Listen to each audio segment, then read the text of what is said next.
मेरी गुजारिश शरफ ये है कि इस वीडियो को आखिर तक ज़रूरी सुने। बहुत अहम और काम की बातें की गई है उसके 4 नुकात हैं, जिसमें एक नुकात ये है कि कराची की कुल आबादी उस वक्त 5 लाख थी, जिसमें 52% जो थे वो सिंधी हिंदुओं की थी।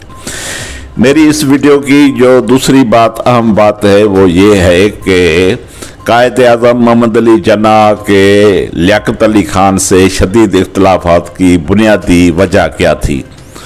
ये भी बड़ी अहम पॉइंट है जो आपको थोड़ा सा सुनने चाहिए। बस मेरी गुफ्तगू का जो तीसरा नुक्ता है, उस वक्त के वज़ीर आला सिंध मोहम्मद अयूब खोड़ो हैं।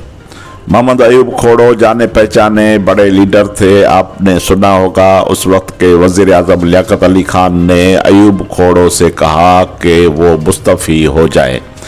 अयूब खोड़ो के इनकार की वजह से कराची को वफाकी हुकूमत के हवाले कर दिया। अयूब खोड़ो से क्यों इख्तलाफात हुए लियाकत अली खान के, अयूब खोड़ो का क्या मकसद था, अयूब खोड़ो क्या चाहते थे और उसने इस्तीफ़ा क्यों नहीं दी। अयूब खोड़ो का एक अहम किरदार है जो हम आपके साथ शेयर करेंगे। मेरी बात का चौथा नुक्ता जो है वो ये है कि कराची में सिंधी हिंदुओं की छोड़ी हुई अरबों रुपए की जायदादों पर कब्ज़ा और कराची से सिंधियों की बेदखली है। तो ये मेरे 4 अहम नुकात हैं। मैं आपसे थोड़ी सी मुख्तसरन उसमें आपसे तफसील शेयर करूँगा कि गैर मुंतखब वज़ीर आज़म लियाकत अली खान के सिंधी मुखालिफ और तसबी किरदार को पढ़ेंगे तो लियाकत अली खान और भारतीय पनाहगीर खुद साफ्ता मुहाजिरों से शदीद नफरत हो जाएगी। लियाकत अली खान और कायद-ए-आज़म मोहम्मद अली जिन्नाह के बीच में जो सख्त इख्तलाफात पैदा हुए वो उसका बुनियाद ये था कि लियाकत अली खान एक साजिशी ज़हन था। उसने सोचा कि कराची में जो 52% सिंधी हिंदू हैं, उनकी अरबों खरबों रुपए की प्रॉपर्टी है, तो उस पर मैं ऐसी कोई चाल चलूं जो सिंधी हिंदू यहाँ से निकल जाएं और उनकी अरबों रुपए की प्रॉपर्टी पर मेरा कब्ज़ा हो जाए। मेरा कब्ज़ा हो जाए मतलब मैं ऐसी प्लानिंग करूं जो यूपीसीपी से इन पनाहगीरों को मैं बुलाऊं, उसमें मेरा तक भी बन जाएगा और मैं एक बड़ा जो है वो लीडर बन जाऊंगा। तो लियाकत अली खान ने क्या किया कि एक साजिश की। तो पहले पाकिस्तान बनने से कुछ काफ़ी दिन बाद कराची में कोई भी फसादात नहीं थे, लेकिन इन्होंने क्या किया कि इन्होंने यूपीसीपी से इस्लाम के नाम पर ये पनाहगीर जो है ये इधर लाए, सिंध में लाए और उनको ये समझाया कि आप सिंधी हिंदुओं के अमलाक पर हमला करें, उनसे झगड़ा करें, उनको तंग करें, उनको मारना पीटना शुरू करें ताकि वो यहाँ, और उसका बुनियाद आप जो है वो ये करें कि मुसलमान और हिंदू की नफ़रत पैदा करें। तो उसमें ये जो हिंदुस्तान से यूपीसीपी से आए उन्होंने बहुत तंग किया सिंधी हिंदुओं के। सिंधी हिंदू बेसिकली व्यापारी थे और शरीफ लोग थे, लिखे पढ़े लोग थे, इन जैसे क्रिमिनल नहीं थे। तो फिर उन हिंदुओं को डराया गया और उस वक्त जो वज़ीर आला था वो था मोहम्मद अयूब खोड़ो।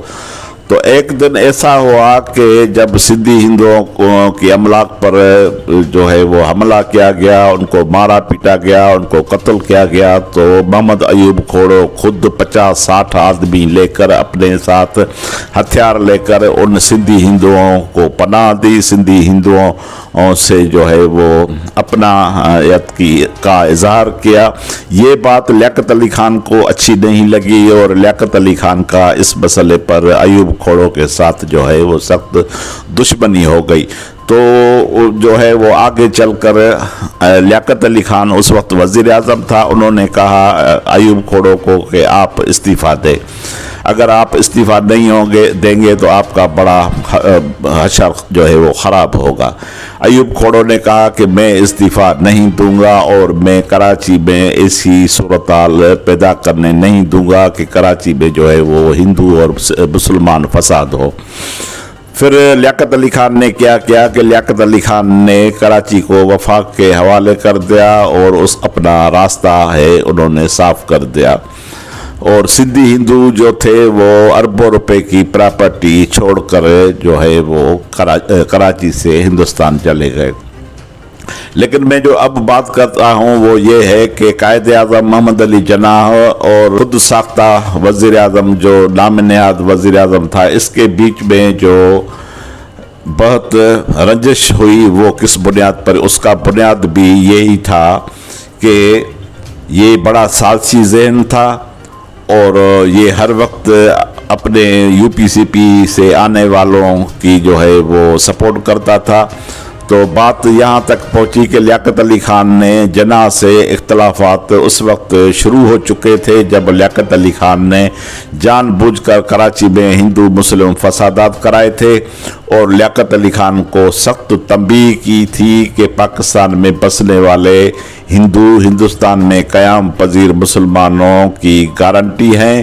یہ اختلافات اس وقت ظاہر ہو چکے تھے جب جناح صاحب زیارت باڑی پور ایئرپورٹ پر پہنچے تھے تو جناح صاحب کے گورنر جنرل کی حیثیت سے ہوتے ہوئے بھی لیاقت علی خان ان کا استقبال کرنے نہیں آئے۔ یہ اس وقت کراچی میں ماڑی پور ایئرپورٹ تھا اور ادھر لیاقت علی خان نہیں پہنچے۔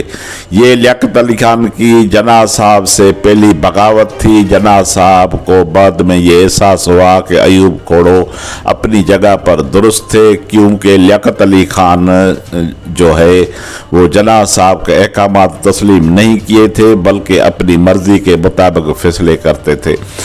تو یہ دور تھا جو سندھیوں کی جو ہے وہ کراچی سے بے دخلی ہو گئی اور سندھیوں کا جو ایک بڑا شہر تھا کراچی، جس میں تقریباً سندھی ہندو جو تھے وہ 52% تھے اور اس کے سوا 30% جو تھے وہ سندھی مسلمان بھی تھے جو مختلف گاؤں میں رہتے تھے۔ تو مطلب اس وقت بھی کراچی جو ہے وہ 90% اس میں تقریباً جو ہے وہ سندھی تھے۔ تو یہ ہمارے ساتھ بڑی زیادتی ہوئی کہ ایک سندھیوں کا بڑا شہر جو ہے وہ ہم سے جو ہے وہ چھینا گیا اور ہم اپنی کراچی میں اجنبی بن گئے۔ ویڈیو کی جو آخری بات ہے وہ یہ ہے کہ یہ جو یو پی سی پی سے آئے وہاں ہندوستان سے، وہاں یہ ان کی کوئی بھی املاک نہیں تھے، ان کی کوئی بھی ملکت نہیں تھے، یہ یہاں بھنگڑوں میں رہتے تھے اور نیچے طبقے سے واسطہ رکھتا تھا۔ لیکن یہ لیاقت علی خان جو ان کی پلاننگ تھی کہ میں اپنا تک بناؤں اور تک جب تک میرا نہیں بنے گا تب تک کے لیے میں مستقل پالیٹکس نہیں کر سکتا، تو یہ اس نے یو پی سی پی سے جو ہے وہ بلائے۔ تو جب وہ لاہور سے آئے تو پنجابی ہوشیار تھے، پنجابیوں نے کہا کہ پاکستان آگے ہے، تو وہ جو تقریباً سارے جو تھے وہ یو پی سی پی کے وہ تقریباً سارے کراچی آ گئے اور کراچی میں یہ جو لالو کھیت ہے یہ ایک گاؤں تھا اس وقت کراچی کا جس کو انہوں نے لیاقت آباد جو ہے وہ کر دیا۔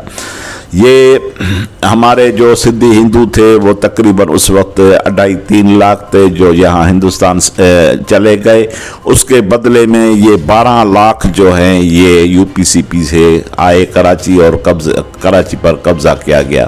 تو دوستو ہمارے ساتھ اتنی بڑی زیادتی ہوئی ہے، اتنی بڑی تاریخ میں جو ہے وہ ہم یہ دن جو ہے وہ سیاح کے دن پر منائیں گے۔ کوئی بھی یہاں فساد نہیں تھا، اس لیاقت علی خان کے سازشی ذہن نے یہ سارے فسادات پیدا کیے اور سندھیوں کے خلاف تھے اور سندھیوں پر ہر وقت وہ طنز بھی کرتے تھے۔